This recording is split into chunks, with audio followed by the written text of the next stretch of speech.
किरण लोकगीत से। मैं पूजा लोकगीत से। तो सभी का स्वागत बंदन अभिनंदन है किरण भक्ति गीत के चैनल पे और गाने के सफर लोकगीत चैनल में, पूजा लोकगीत में। आइए आप सभी के बीच एक बहुत प्यारा सा माता रानी का भजन सुनाने जा रहे हैं हम लोग। और ये हमारी दीदी जी हैं, बहुत प्यारा सा माता जी का गीत सुना रही हैं। कैसा लगा कमेंट करके जरूर बताइएगा और आप लोग फुल सपोर्ट कीजिएगा, वीडियो को लाइक कीजिएगा, शेयर कीजिएगा, चैनल को सब्सक्राइब कीजिएगा। शुरू कर रहे हैं।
हमारा ये प्यारा सा गीत कैसा लगा कमेंट करके जरूर बताइएगा और फुल सपोर्ट कीजिएगा आप लोग।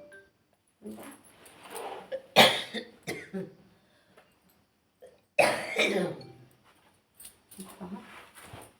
वही सब